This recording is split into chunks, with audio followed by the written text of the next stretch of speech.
Quería compartir un tema que quizás ya lo he compartido antes en breve, aunque creo que es como para hacer cierto un estudio, pero que ¿cómo se llama? Tiene que ver con, espérame un segundo, tiene que ver con Moisés. Creo que, ¿cómo se llama? La vida de Moisés es importante estudiarla, dado que es un siervo de Dios, del cual se hacen comparaciones incluso con el mismo Señor Jesucristo. Por ejemplo, ¿cierto? En Hebreos dice de que eh, Moisés fue fiel, ¿cierto? En la casa o, ¿cómo se llama? En el tabernáculo. Sin embargo, ¿cierto? El Señor Jesucristo fue fiel, ¿cierto? En las cosas, ¿cómo se llama? En las cosas, ¿cómo se llama? Celestiales, ¿cierto? Y nos encontramos también de que el mismo Dios profetiza por medio de, ¿cierto? El mismo Moisés, que la forma en que el pueblo de Israel iba a reconocer al Mesías era que se iba a levantar un profeta como Moisés, en el sentido de que traía la revelación directa de Dios. El mismo Dios dice, no, dice, cierto, a ningún otro hablo cara a cara como lo hago con Moisés. Hay profetas, cierto, hay de todo. Entonces, esa era una forma, una señal, cierto, para que el pueblo de Dios pudiera reconocer la venida del Mesías. Entonces, creo que es importante poder entender, ¿cierto? Y reconocer algunos aspectos importantes de la vida de Moisés, especialmente sus debilidades y cómo en Dios esas debilidades se pudieron convertir en una fortaleza. Entonces vamos a ir al llamado de Moisés en Éxodo 2, ¿cierto? Éxodo 3, perdón. ¿Cierto? Para ver, ¿cierto? El contexto, nos encontramos de que Moisés es quebrantado. Moisés, cierto, es quebrantado y aquí hay que entender un tema que tiene que ver con la soberanía de Dios y las consecuencias que conlleva nuestras decisiones. Porque, ¿cómo se llama? Muchas veces ¿cómo se llama? Uno cree de que uno puede vivir la vida y que Dios se va a encargar de que todas las cosas encajen porque nadie puede resistir a su voluntad, ¿cierto? Si yo tomo esta decisión o la de allá, aunque me equivoque, ¿cierto? Todo lo demás, Dios va a hacer, no sé cómo mágicamente, va a hacer que todo encaje, pero se va a cumplir su voluntad. Eso no es necesariamente la soberanía de Dios, ¿cierto? Si bien nadie puede resistir, ¿cierto?, a la voluntad de Dios, y Dios va a hacer lo que se ha propuesto en su corazón, sin embargo, hay consecuencias y hay cierto grado de responsabilidad en nuestras decisiones que Dios nos delega. Y así como nos da la responsabilidad de poder decidir, también tenemos la carga o la responsabilidad de las consecuencias de las decisiones que tomamos. Por ejemplo, nos encontramos de que en Génesis Dios le profetiza o sea, Dios le dice ¿cómo se llama? Abraham, ¿cierto? Que el pueblo de Israel iba a estar en cautiverio, ¿cierto? Dominado por el pueblo de Egipto 400 años. Sin embargo, nosotros vemos de que realmente no fueron 400 años, fueron 430 años. Entonces, hay algunos teólogos que cuentan 30 años después porque tratan de explicarlo, ¿no? Que no son 430 años, si realmente son 400, o quizás que fue una forma, ¿cómo se llama? Metafórica, que Dios dijo que eran como 400 años, podía ser un poquito más o un poquito menos, ¿cierto? Que no era una cifra exacta los 400 años cumplidos. Sin embargo, nos encontramos, ¿cierto? Que eh, ¿cómo se llama? En vez de tratar de forzar el texto para explicar algo que quizás no entendemos bien, ¿cierto? Hay que ver de que realmente Moisés retrasó el llamado de Dios, porque se adelantó. ¿Cómo se llama? ¿Cómo se llama? Nosotros vemos como lo explica Éxodo, lo explica en parte el libro de Hechos y lo explica en parte el libro de Hebreos también, ¿cierto? Que Moisés se adelantó en el sentido de que quiso cumplir el llamado. Nosotros tenemos que ver, primero, tenía preparación ¿cómo se llama? Teológica, sí. Hay que recordar de que independientemente de que fue adoptado por la hija de Faraón, ¿cierto? Él fue instruido por su misma familia sobre las costumbres hebreas y sobre el Dios de los hebreos, el Dios verdadero. Entonces tenía preparación ¿cómo se llama? Teológica. Él sabía quién era Dios, que era cierto el Dios verdadero, también quién era él con respecto a Dios, sabía que él tenía un llamado de Dios. y que tenía un llamado para libertar al pueblo de Israel del mismo Egipto. Él tenía claro eso. ¿Por qué? Porque vemos, ¿cierto?, de que cuando él salió a ver a sus hermanos hebreos siendo el príncipe de Egipto, en el libro de Hechos dice de que él pensó que sus hermanos comprenderían que Dios los iba a libertar por mano de él, cuando quiso hacer justicia entre dos del pueblo de Israel que estaban, ¿cierto?, en un pleito.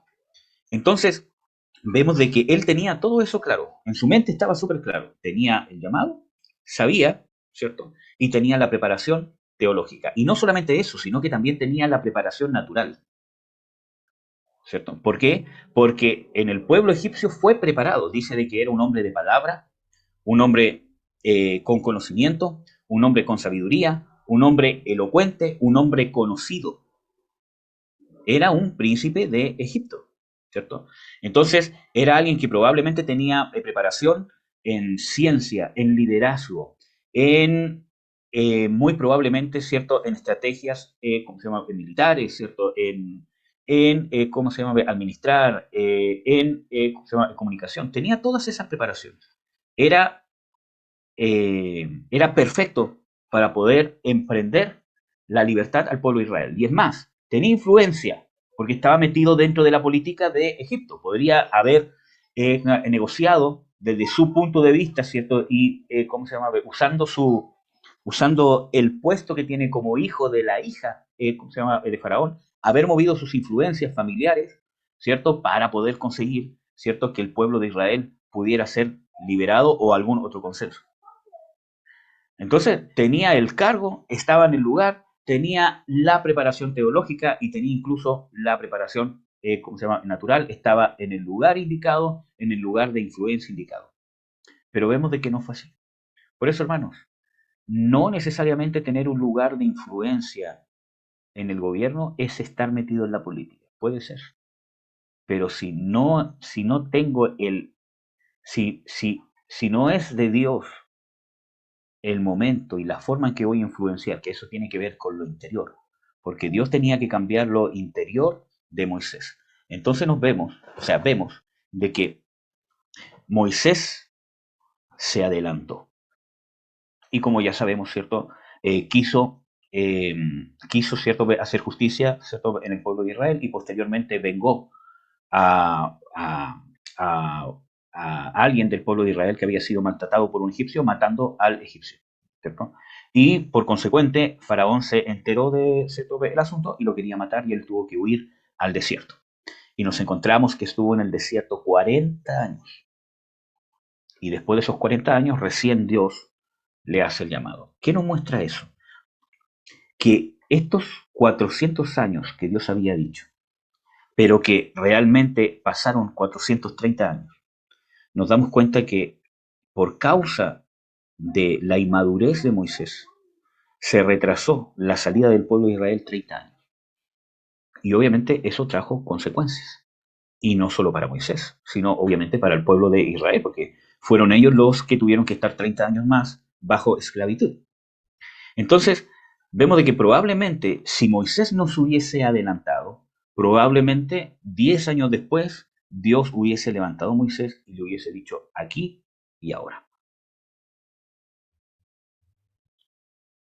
Amén. Entonces, pero vemos de que por causa de la condición interna de Moisés, Dios lo tuvo que pasar 40 años en el desierto. Y esto nos muestra algo muy importante, que la disposición de Dios a tratar nuestra vida y a no perjudicarnos. Porque Dios podría haber dicho, ya, si yo dije que son 400 años, son 400 años. Esté listo Moisés o no. Y Dios podría, ¿cómo se llama?, haber hecho dos cosas. Ya Moisés, lánzate así nomás como estás, y hubiese sido la destrucción del mismo Moisés, porque Moisés no hubiese podido cargar ese peso y hubiese pecado y Dios eh, hubiese tenido que no, poner a otro.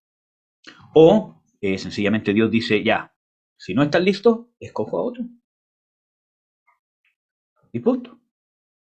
Entonces, nosotros vemos de que Dios mismo toma esa responsabilidad, asume esa responsabilidad de de esos 30 años de retraso. No se le atribuye ni siquiera a Moisés, porque eso es la soberanía de Dios. Dios asume la responsabilidad. Yo dije 400 años, yo escogí a este siervo y me comprometí en su trato, y si tomo un poco más, me voy a tomar un poco más de tiempo, pero las cosas se van a hacer bien, se va a cumplir mi voluntad. Pero eso no exime, ¿cierto?, de que Moisés se retrasó y de que podría haber salido antes. Vemos un ejemplo muy parecido con Pablo, por ejemplo. Nosotros vemos de que es cierto, de que, ¿cómo se llama? El Espíritu Santo le estaba advirtiendo. Él mismo dice, el Espíritu Santo me advierte por todas partes donde voy, que si bajo a Jerusalén, van a venir sobre mí aflicciones, martirios, etcétera, etcétera. ¿Cómo se consoló él? Con soberbia. Dijo, yo estoy dispuesto a padecer por causa de Cristo. Eso y mucho más. Hermanos, ¿para qué el Espíritu Santo te va a estar mortificando?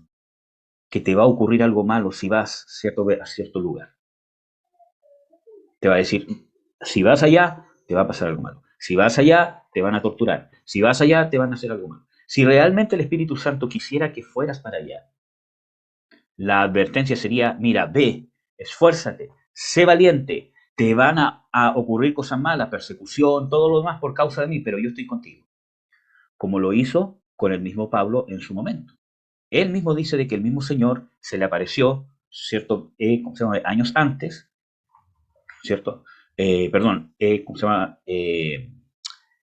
¿Cómo se llama? El mismo Pablo había tenido la experiencia ya de que el mismo Señor Jesucristo se le había aparecido y le había dado ánimo. Necesito que testifiques como aquí, allá, etcétera, etcétera, esfuérzate. Pero la advertencia que nos da el Espíritu Santo cuando nos advierte de que algo va a salir mal, sin un yo estoy contigo, esfuérzate, no te preocupes, ¿cierto? Es porque el Espíritu Santo obviamente nos está diciendo de que no vayamos. Porque el Espíritu Santo no nos va a martirizar. Oye, cuidado que te van a pasar cosas malas, jijijiji. No, hermano. O sea, cuando el Señor Jesucristo nos dice de que en el mundo tendréis aflicción, pero confiad, justamente nos da el consuelo inmediatamente. En el mundo tendréis aflicción, pero confiad, yo he vencido al mundo. Entonces, cuando Dios quiere que vivamos una aflicción, ¿cierto? Nos da siempre la esperanza. Tendréis aflicción, pero confiad, yo he vencido al mundo. Y así sucesivamente. Entonces, nos encontramos de que Pablo también, por causa de estar ligado en espíritu al judaísmo, retrasó o limitó su ministerio, porque tuvo que vivir su ministerio encarcelado. Les cortaron las alas. Ya no podía hacer más viajes, ¿cómo se llama?, misioneros. Y pese, cierto, a que su ministerio fue amplio y grande, pero se limitó. Entonces, aquí hay que mantener, cierto, un equilibrio. Cuando, ¿cómo se llama? Hay gente que tiene, ¿cómo se llama?, un consuelo, ¿cierto? Y dice, no, pero fue voluntad de Dios. Porque Dios quería que estuviese ahí preso, porque ese era el lugar donde Pablo tenía que estar. Entonces, esa es la ¿cómo se llama?, soberanía de Dios, y es indiscutible porque Dios sabe lo que hace. Sí, Dios sabe lo que hace. ¿Cuál es el problema? Que muchas veces nosotros no sabemos lo que hacemos. Y ese es el problema más grande. Entonces, no es tan así como funciona la soberanía de Dios y la voluntad de Dios. Nosotros tenemos que ver de que hay una voluntad perfecta, agradable de Dios.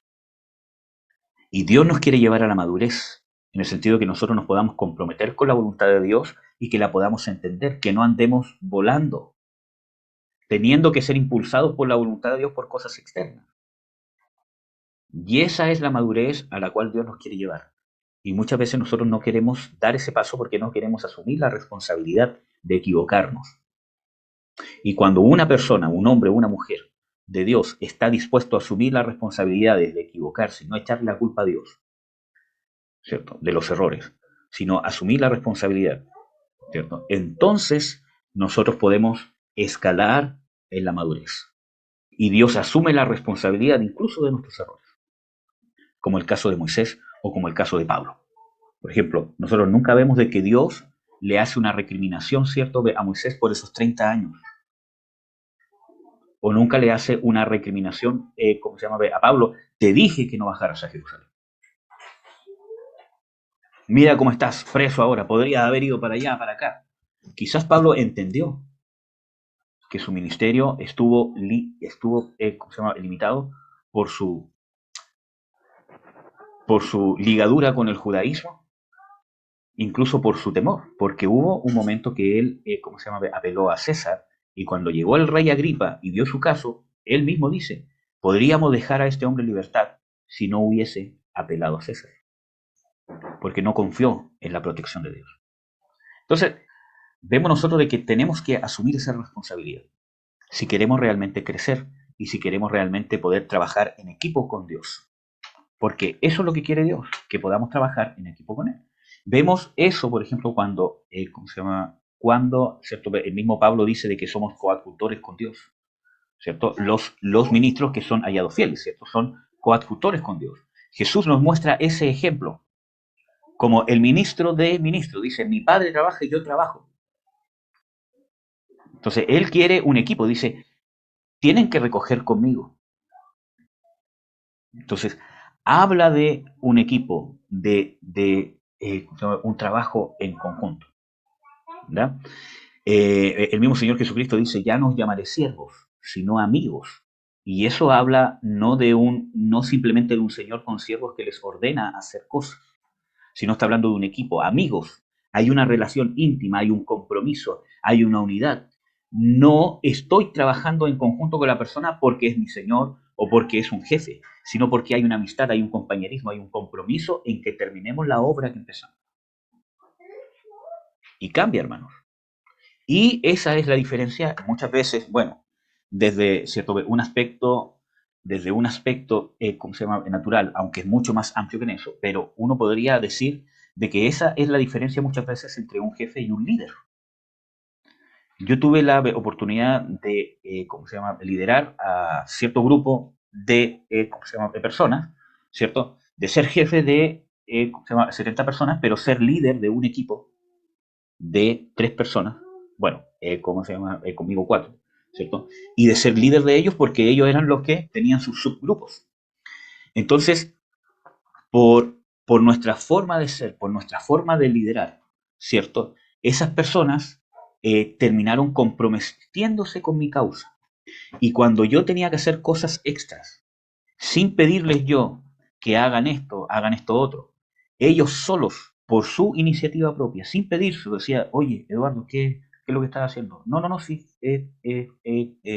no, esto es mío, no te metas. No, no, no, Eduardo, o somos todos o nadie. Y cuando yo me tenía que quedar horas extras que no eran pagadas, sino por algo que había quedado, ellos no se iban hasta que yo me iba. Pese a que yo no se los exigía sin pago de hora extra, etcétera, etcétera. Y es más, yo le decía, váyanse por favor. No, o todos o ninguno, ya. Y entre todos terminábamos esa tarea. Entonces, ahí uno ve que más que un jefe o que un señor sobre sus siervos, hay una amistad, hay un compañerismo, hay un trabajo en equipo, un compromiso. Y a eso nos quiere llevar el Señor Jesucristo. Pero para eso necesitamos madurar y llegar a la instancia donde yo tenga la capacidad de comprometerme y de disciplinarme en el sentido de poder captar, buscar, discernir la voluntad de Dios y asumir las consecuencias cuando por mis errores las cosas se atrasan o no funcionan. Y no echarle la culpa a Dios. Muchas veces nosotros le echamos la culpa a Dios.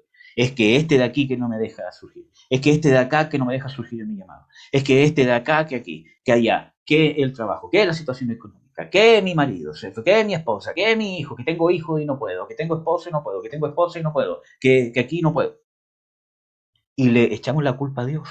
Y decimos, si Dios quisiera que yo tuviese un llamado, por ejemplo, todas las cosas se darían. Y culpamos a Dios y retrasamos el llamado y los únicos perjudicados somos nosotros. Entonces Dios necesita gente dispuesta a asumir la responsabilidad, porque si no asumo la responsabilidad no puedo trabajar en equipo. Y eso pasa también en lo natural. Yo creo que muchos de ustedes saben cuál es la diferencia entre un grupo de trabajo y un equipo de trabajo, ¿cierto? Que en un grupo de trabajo hay un líder o un jefe que transmite las ideas, transmite los objetivos, ¿cierto? Y el grupo de trabajo no tiene participación en la decisión.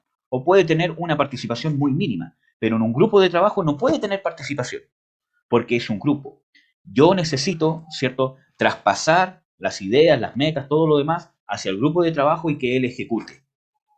Ahora, obviamente tengo que recibir las retro, ¿no? Alimentaciones que me puedan dar, ¿cierto? Y si están bien, si están mal, ¿cierto? Etcétera, etcétera. Pero el que termina decidiendo soy yo. Y eso muchas veces se da en un grupo donde hay un supervisor.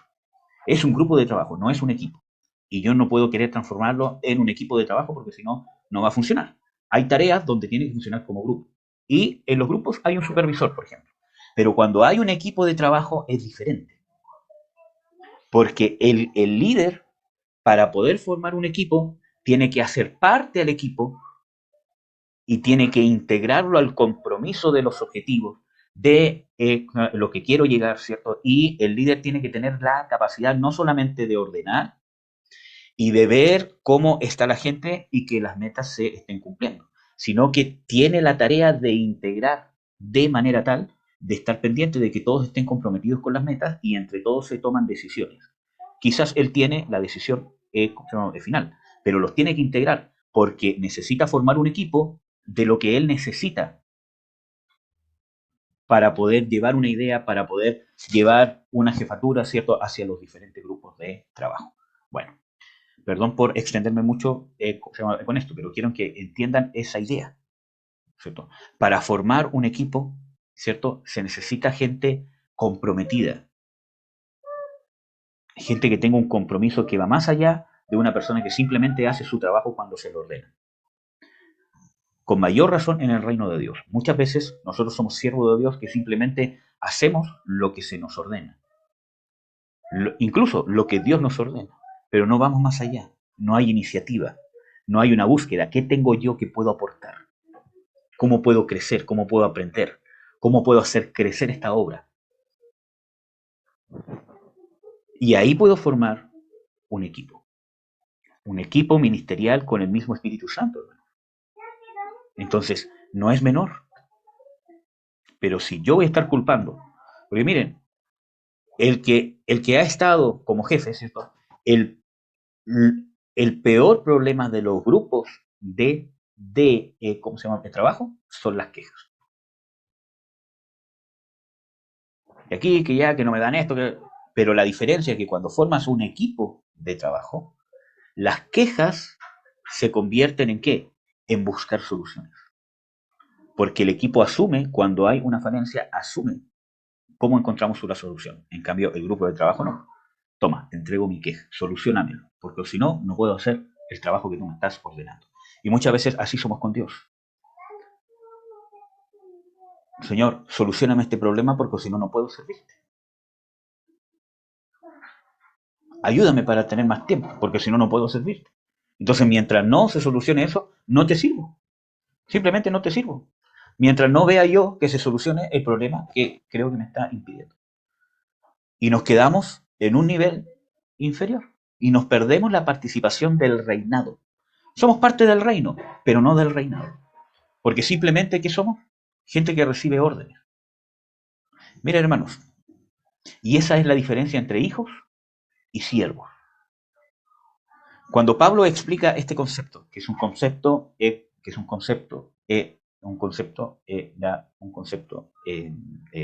judío, ¿cierto? De que el hijo no se diferencia en nada de los esclavos y está bajo tutores, ¿cierto? ¿Y quiénes son los que le enseñan al hijo? Esclavos, siervos, hasta que madura, ¿cierto? Y toma su lugar de hijo. Entonces vemos de que muchas veces nosotros siendo hijos nos quedamos en el lugar de siervos. Y simplemente somos gente que si las cosas resultan, les sirvo a Dios. Si las cosas se encajan, les sirvo. Entonces no hay un compromiso. Yo les compartí, ¿cierto?, en el grupo una reflexión que hizo, ¿cómo se llama?, el apóstol, ¿cierto?, donde hablaba de la diferencia entre el compromiso y el pacto. ¿Cuál es la diferencia entre un compromiso y un pacto? El compromiso yo lo controlo. El pacto yo tengo que mover cielo y tierra porque se hizo y el pacto no se mueve. Yo me tengo que adaptar al cumplimiento del pacto. Y el matrimonio es un pacto, no es un compromiso. ¿Cuál es el problema? Que la sociedad quiere llevarlo a que sea simplemente un compromiso. Por eso que la gente no se quiere casar. Porque simplemente hace un compromiso de estar juntos. Entonces, si las cosas no están como me gustan o como estaban, ¿cierto?, en un principio, disuelvo el compromiso. En cambio, el pacto es diferente. porque el pacto se hizo una vez y es eterno. Y yo no lo disuelvo, ¿cierto? Puede que la otra persona falle, pero yo no voy a fallar. Puede que la otra persona no quiera más cumplir el pacto, pero yo voy a estar ahí siempre. Yo no me voy a dar por vencido. Entonces, ese es el grado de madurez que Dios nos quiere llevar, amados y amadas. Y a eso tenemos que aspirar. Entonces, vemos Moisés, ¿cierto? Que él creía que estaba listo. Se adelantó al llamado. Y ese es un problema, hermano. Nosotros no nos adelantemos, vivamos los procesos de Dios. Si él hubiese esperado 10 años y no se hubiese adelantado, porque cuando nosotros leemos en el libro de Hechos, cuando Esteban explica lo que pasó con Moisés, dice de que a Moisés le vino voluntad de ir a ver a sus hermanos. Su voluntariedad, su iniciativa propia.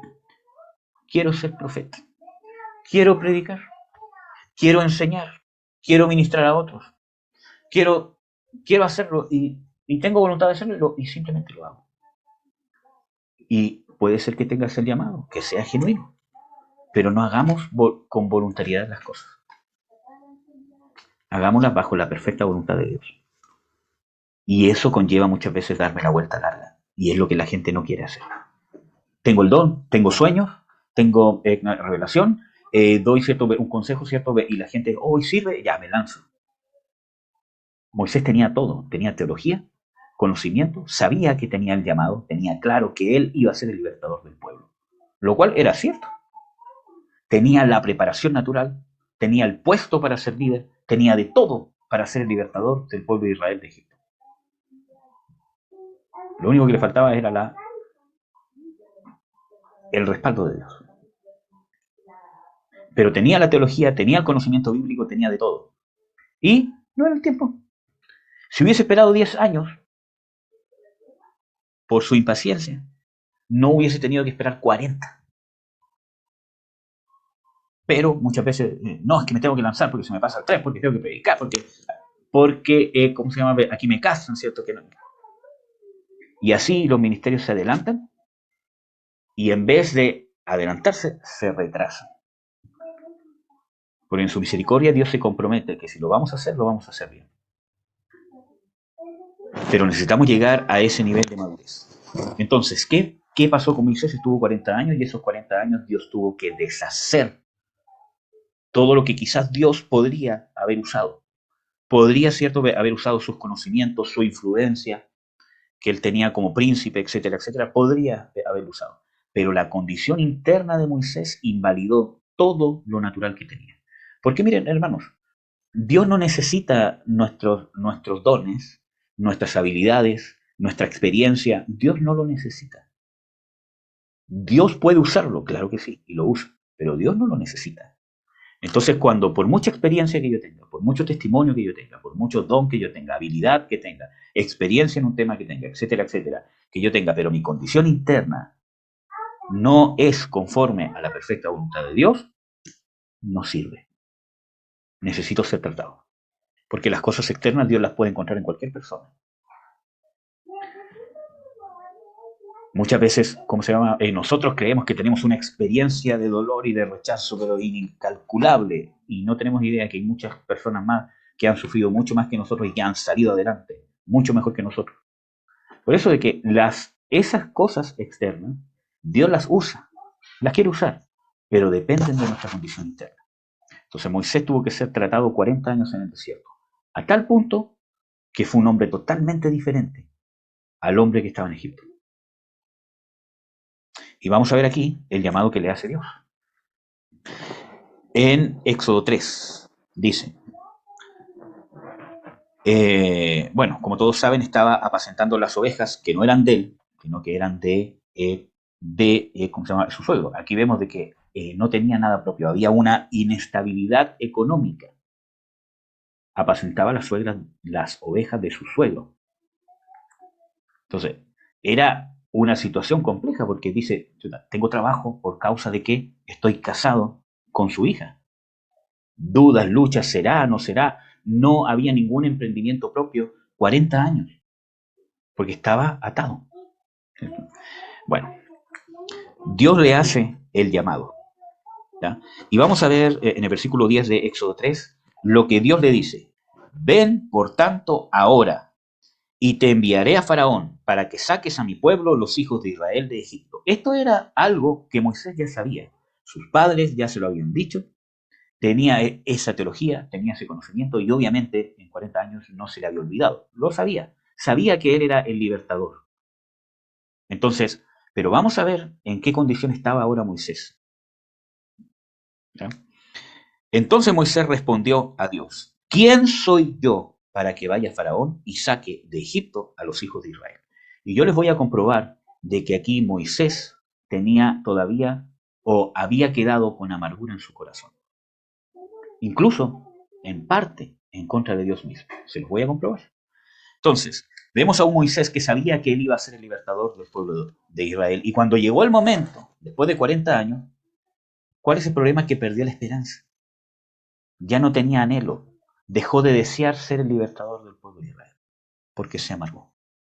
Por las circunstancias que les tocó vivir. Entonces, ¿quién soy yo para que vaya Faraón y saque de Egipto a los hijos de Israel? Y él le respondió, ve, le dice Dios, por segunda vez, ve, porque yo seré contigo, y esto te será por señal de que yo te he enviado. Luego que hubieres sacado este pueblo de Egipto, serviréis a Dios sobre este modo. O sea, Dios le ratifica nuevamente. Ya le había dicho, ve por tanto ahora y saca a mi pueblo de Egipto. Después le dice, ve porque yo estaré contigo. Y es más, le da como señal, mira, estoy tan comprometido en lo que yo te estoy diciendo, que yo te estoy diciendo de que vas a sacar al pueblo, y aquí mismo donde estoy hablando contigo, me van a adorar. Tú con el pueblo de Israel. ¿Ya? Vamos a ver. Y dijo Moisés a Dios, he aquí que yo llego a los hijos de Israel y les digo, el Dios de nuestros padres me ha enviado a vosotros. Si ellos me preguntaren cuál es su nombre, ¿qué le responderé? Y le respondió Dios a Moisés, yo soy el que soy. Y dijo, así dirás a los hijos de Israel, yo soy, me ha enviado a vosotros. Y dijo más Dios a Moisés, así dirás a los hijos de Israel, Jehová, el Dios de vuestros padres, el Dios de Abraham, de Isaac y de Jacob, me ha enviado a vosotros. Este es mi nombre por siempre, este es mi memorial por todos los siglos. Ve y junta, vamos a ver, tercera vez que lo envía, ve y junta a los ancianos de Israel y diles, Jehová, el Dios de vuestros padres, el Dios de Abraham, de Isaac, de Jacob, me apareció diciendo, de cierto os he visitado y he visto lo que se os hace en Egipto. Y he dicho, yo os sacaré de la aflicción de Egipto a la tierra del cananeo, del eteo y del amorreo y del fereceo y del ebeo y del jebuseo, a una tierra que fluye leche y miel. Y oirán tu voz. Miren lo que le dice Dios. Amén. Acuérdense que el Salmo, ¿cierto? El Salmo 139 dice de que aún no está la palabra en mi boca y aquí, oh Dios, la sabes todas.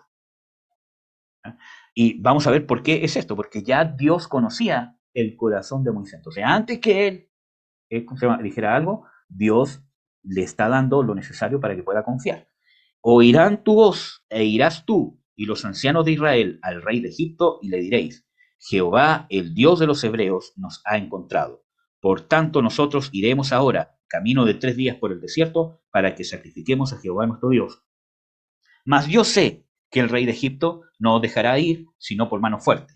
Pero yo extenderé mi mano y heriré a Egipto con todas mis maravillas que haré en él, y entonces os dejará ir.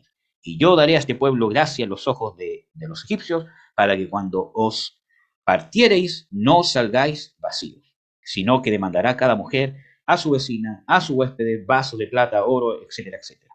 Entonces, vemos de que Dios en su envío le dice todo lo que va a pasar, todo lo que va a pasar para libertar al pueblo de Israel, que era la primera parte del ministerio, ¿cierto? Entonces, vemos de que aquí dice, irás tú, los ancianos de Israel. Dice, irás donde los ancianos de Israel, oirán tu voz. Le hablarás tú con los ancianos de Israel a Faraón. No los va a dejar ir, sino con mano fuerte. Yo haré maravillas, pero finalmente los va a dejar ir. Entonces, está todo resumido, todo lo que va a pasar, incluso la testarudez de Faraón. Miren qué es lo que responde Moisés. Entonces Moisés respondió, estoy en el capítulo 4, y dijo, he aquí que ellos no me creerán ni oirán mi voz, porque dirán, no te ha aparecido Jehová. Y aquí vemos, ¿cierto?, una herida que no se sanó. ¿Por qué? Porque cuando él quiso poner paz entre los hermanos, ¿cierto? Ellos le dijeron, ¿quién te ha puesto por juez sobre nosotros? ¿Me quieres matar como lo hiciste ¿cómo se llama? Egipcio? Entonces, el rechazo y el temor que causó ese rechazo, ¿cierto? El rechazo a su liderazgo lo amargó con Dios, porque no lo trató, no lo encauzó. Muchas veces nosotros hemos sido rechazados cuando queremos liderar, cuando creemos que tenemos el don, cuando creemos que es el tiempo, y somos rechazados y nos amargamos con Dios o con la iglesia. Entonces vemos de que aquí había un rechazo que no había sido tratado. Y Dios le da señales, ¿cierto? Y después que Dios le da señales, ¿cierto? Para que le creyeran, ¿cierto? Que es el bastón que se convierte en serpiente, ¿cómo se llama? Con la lepra, ¿cierto?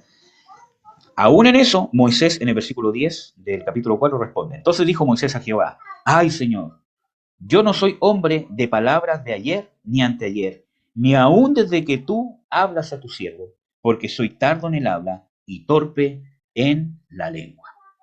Entonces, aquí vemos que realmente Moisés, en cierta manera, ya 3 veces negándose, Dios diciéndole, te oirán. Él dice, no, no me oirán, te oirán, no, no me creerán. Bueno, ya, te voy a dar señales para que te crean, pese a que yo te dije que sí te iban a creer, pero te voy a dar señales. Toma esa vara, pon tu mano aquí en tu seno, saldrá con lepra, después la vuelve a colocar, y va a salir sana, etcétera, etcétera. Aún así dice, Señor, soy hombre tardo para hablar, que muchos teólogos creen que probablemente era tartamudo, quizás cuando tenía que hablar en público, ¿cierto? Y probablemente aquí, en este diálogo con Dios, estaba tartamudeando. Entonces, prácticamente esto que está diciendo Moisés también es una queja.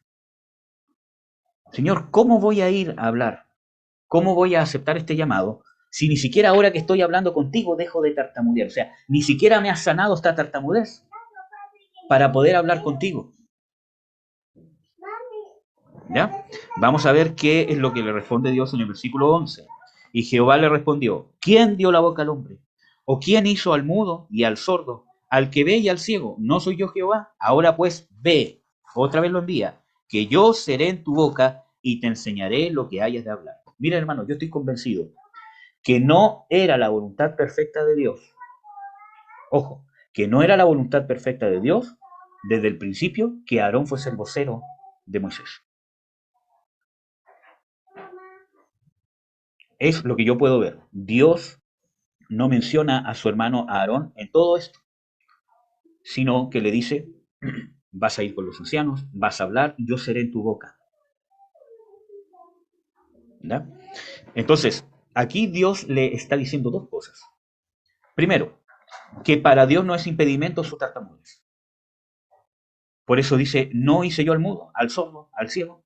O sea, es impedimento para mí que cuando tengas que hablar con Faraón, vas a hablar como yo quiero que hables, por eso dice, yo seré en tu boca. Y le está diciendo otra cosa también.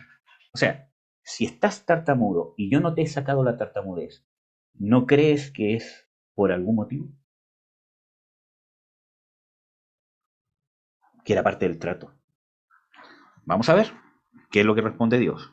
Y él dijo, ay Señor, envía por mano de quien has de enviar. O sea, no me envías a mí, por favor envía al que realmente esté capacitado porque yo no tengo la capacidad. Y aquí vemos de que esto pasó de ser una humildad aparente, de que Señor yo no sirvo, yo no tengo la capacidad, a ser una lástima propia. Porque venía con amargura, culpando a Dios. Señor, yo no soy. Tú me llamaste, pero yo no soy. Porque me abandonaste. Porque estoy aquí tirado en el desierto. Después de 40 años ya viejo, que perdí toda mi juventud, que más encima soy tartamudo, que no tengo nada propio, que no soy el príncipe de Egipto, ya perdí la oportunidad. Es como que Moisés dice, ya perdiste la oportunidad conmigo porque ahora no estoy dispuesto, ya no soy el hombre que era hace 40 años atrás. ¿Por qué no estuviste conmigo ahí cuando yo quise libertar al pueblo de Israel? ¿Por qué ahí no me respaldaste? Y ahora voy a creerte que me vas a respaldar. Eso es lo que está saliendo del corazón de Moisés. Por eso que vemos la reacción de Dios ahora. Entonces Jehová se enojó contra Moisés y dijo, ¿no conozco a tu hermano Aarón, levita, y que él hablará? Aún he aquí, que él te saldrá a recibir y viéndote se alegrará en su corazón. Tú hablarás a él y pondrás en su boca las palabras y yo seré en tu boca y en la suya y os enseñaré lo que habéis de hacer. Y él hablará por ti al pueblo. Entonces vemos de que aquí, ¿por qué Jehová se enojó contra Moisés? Justamente por esta actitud. Y le dijo, ya, Moisés, Aarón va a hablar por ti. Yo estoy convencido de que no era el diseño original de Dios. Pero también Dios sabía que iba a pasar. Y la tartamudez de Moisés fue un ayo, fue el punto de debilidad y de trato de Moisés. Porque nosotros vemos de que el Moisés que dependía de Aarón para hablar en público, después en su ministerio, ya era un hombre que no necesitaba a Aarón que hablara por él. Vemos de que hubo un cambio en el trato y vemos otro Moisés, que es el que recibe el llamado, al que termina su ministerio. Entonces, eso, amados y amadas hermanas. Entonces, hincapié, amados, que podemos tener el llamado, podemos tener todo, pero tenemos que asumir la responsabilidad y no culpar a Dios por las cosas que pasan. Es que no puedo por aquí, que no puedo por allá, o que intento hacer cierto y que no resulta, y que no me escuchan, y que no me dan la oportunidad, etcétera, etcétera. Tengo que asumir la responsabilidad de entrenarme en discernir correctamente el tiempo de Dios. Es lo más importante que tenemos que hacer nosotros, trabajar nuestro discernimiento. La palabra de Dios dice que los hijos maduros son aquellos que son guiados por el Espíritu Santo. No significa que el Espíritu Santo no guíe a las personas inmaduras. Dios nos guía a todos, ¿cierto? Dice de que el corazón del rey, ¿cierto? Dios lo inclina para donde él quiere. ¿Verdad? El Espíritu Santo nos guía. El tema está cómo nos guía. El hijo maduro es alguien que puede discernir la guianza del Espíritu Santo. No necesita que el Espíritu Santo lo fuerce para hacer la voluntad de Dios. Y en eso fallamos. Creemos que estamos discerniendo la voz de Dios y muchas veces nos equivocamos. Es nuestra carne o incluso puede ser hasta un espíritu, que no es de Dios, obviamente. Nuestro emocionalismo, nuestra fuerza, nuestro entusiasmo. ¿Cuál es el problema? Que nunca vamos a crecer si cuando nos equivocamos nos ponemos testarudos. Ejemplo, es que Dios me habló, Dios me dijo que era así, y las circunstancias me están mostrando de que no era así, que me equivoqué y no asumo mi error. Hermanos, mi discernimiento de la voluntad de Dios no es infalible.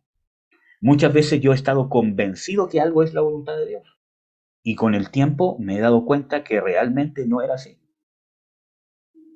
Y tengo que asumir mi error. Me equivoqué y sigo adelante. Y eso me ha hecho madurar. Y eso nos hace confiables. Porque ahí se cumple lo que dice la palabra sea Dios veraz y todo hombre mentiroso. Pero muchas veces nosotros, hermanos, estamos tan centrados en nuestra testarudez, creemos que tenemos tanta revelación que Dios me mostró por un sueño, me mostró por una revelación, que yo sentí que Dios me mostró, ¿cierto? Todo lo demás, y con el tiempo me doy cuenta que no era tan así. Y resulta que yo me empecino en que Dios me mostró porque y no me estoy afirmando en Dios, sino en mi discernimiento. Y eso no me permite madurar. Y me mantiene estancado. No nos amarguemos. Hagamos la perfecta voluntad de Dios. Moisés se amargó en cierta manera, sí. Era parte del trato de Dios, sí. Pero también adelantarse atrasó 30 años a que el pueblo de Israel fuese libre.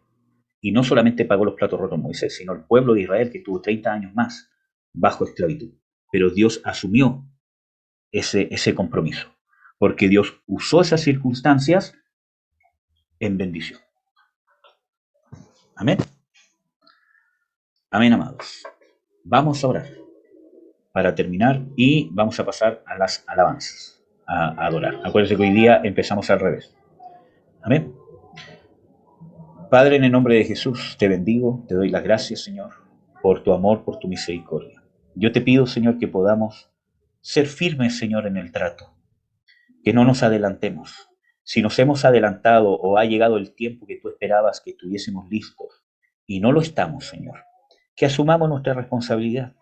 Confiemos, Señor, en tu soberanía, que independientemente quizás de nuestro error, que no hemos hecho lo necesario para crecer como tú esperarías que creciéramos, que nos arrepintamos, Señor, nos convirtamos y sigamos adelante, que no nos quedemos atrás, que no queramos justificar las cosas, ni tampoco nos amarguemos culpándonos y victimizándonos. Simplemente sigamos adelante confiando en tu soberanía, en tu amor, que tú, si fallamos, nos puedes volver a tratar, pero jamás nos vas a lanzar antes de tiempo, sino que vas a tratar nuestra vida para que estemos en la condición correcta, para protegernos a nosotros y obviamente proteger tu obra.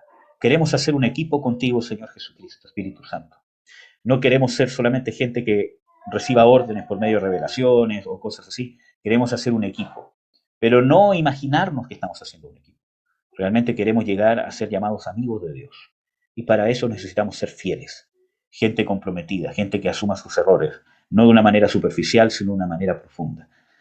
Yo te ruego, Señor, que obres eso en nuestro corazón, que todos los que estamos aquí presentes podamos llegar a ser parte del equipo del reino. Trátanos, Señor, porque nos falta, no estamos listos. Trátanos, Señor. Haz lo que sea necesario para que lleguemos a ser parte del equipo ministerial del reino de Dios, útiles para toda buena obra. Bendigo a cada uno de mis hermanos, de mis hermanas, Señor, que tu unción esté sobre nosotros para que tu unción nos enseñe todas las cosas, no todas las revelaciones, sino todas las cosas que debemos hacer, que debemos cambiar, que debemos seguir adelante, que debemos crecer, que debemos fortalecer, Señor. Abre nuestro verdadero entendimiento y la verdadera revelación espiritual en el discernimiento del bien y del mal de parte tuya hacia nosotros mismos. Te lo ruego, Padre, en el nombre de Jesús, en el nombre de Jesús. Amén. Amén, amados. Dios los bendiga. Amén.